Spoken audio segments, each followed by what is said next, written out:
wabarakatuh. Di sini saya Hilda Nishipa, mahasiswa dari STIE Sanggana Garut, ingin memaparkan atau sedikitnya memberitahu kepada rekan-rekan semua tentang MPPP, matriks pertumbuhan pangsa pasar, di mana matriks pertumbuhan pangsa pasar ini didesain untuk menjadi alat bantu perusahaan yang sehat dan juga perusahaan yang tumbuh berkelanjutan.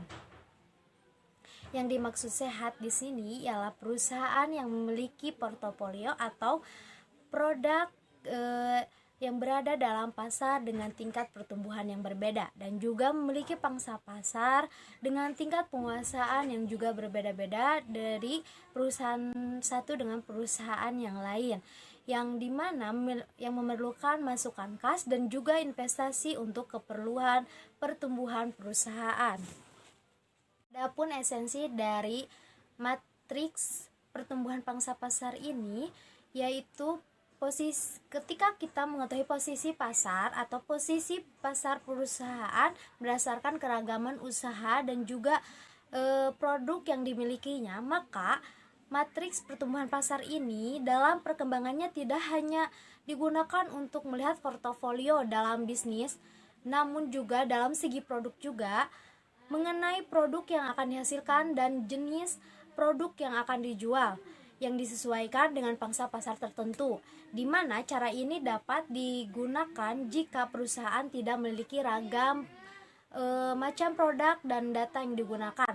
Maka oleh karena itu MPP matriks pertumbuhan pangsa pasar ini lebih sering digunakan oleh perusahaan diversifikasi usaha, namun tidak menutup kemungkinan dapat digunakan untuk perusahaan tunggal. Ada 4 sel yang ada di dalam matriks pertumbuhan pangsa pasar, dibagi menjadi 2 bagian oleh titik pembagi. Pada bagian pertama menunjuk pada skala ukuran yang rendah, sedangkan bagian yang lain pada sumbu horizontal juga dibagi menjadi 2 bagian, yaitu untuk menunjukkan bagian tingginya pangsa yang relatif tinggi dan sedangkan yang lain untuk menunjukkan rendahnya pangsa pasar yang relatif rendah. Adapun tafsir matriks pertumbuhan pangsa pasar yaitu alat sebagai pengambilan keputusan manajemen dapat melakukan alokasi. Dalam matriks pertumbuhan pangsa pasar terdapat 4 simbol. Yang pertama yaitu ada tanda tanya atau question mark, yang kedua ada star atau bintang, dan yang ketiga ada rupiah, dan yang keempat ada tanda silang. Yang pertama tanda tanya atau question mark yang sering dinamai sebagai problem child atau wildcats, di mana terletak pada sudut kanan atas unit usaha. Pada bagian ini menunjukkan peluang besar yang ditandai dengan tingginya pertumbuhan pasar di suatu perusahaan. Pada bagian ini penambahan pangsa pasar lebih bisa dicapai dibandingkan dengan pasar yang tidak berkembang. Akan tetapi unit usaha pada bagian ini belum bisa mengeksploitasi peluang tersebut. Yang kedua yaitu ada bintang atau star. Pada bagian ini terdapat di sudut kiri atas matriks pertumbuhan pangsa pasar. Pada bagian ini ialah unit yang sedang memiliki peluang bisnis yang besar karena beroperasi pada pasar yang sedang dijalankannya atau yang sedang tumbuh. Maka pada perusahaan ini telah mampu untuk menguasai pangsa pasar yang tinggi sehingga mampu menghasilkan aliran kas yang tinggi pula. Namun pada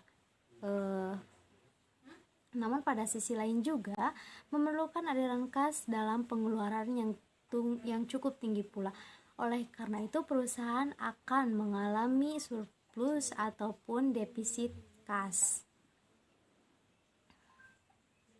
Yang ketiga pada simbol matriks pertumbuhan pangsa pasar ini yaitu rupiah. Di bagian ini yaitu berada di posisi sudut kiri bawah matriks pertumbuhan pangsa pasar. Pada bagian ini unit usaha ditafsirkan sebagai unit usaha yang berhasil, di mana mampu menguasai pangsa pasar yang besar dan menguasai pangsa pasar yang tidak sedang tumbuh atau bahkan menurun.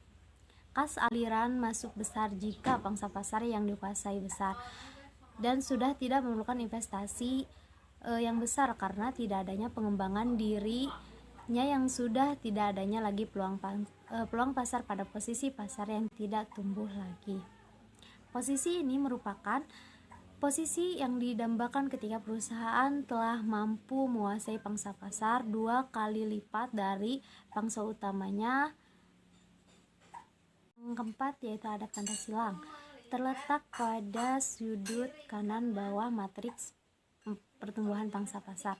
Pada bagian ini merupakan unit usaha yang tidak lagi menjanjikan, yang serba besar, karena dimungkinkan adanya aliran dana yang didefisit dikarenakan unit usaha tersebut telah beroperasi pada pasar yang tidak tumbuh lagi, dan di saat yang sama hanya akan menguasai pangsa pasar yang kecil.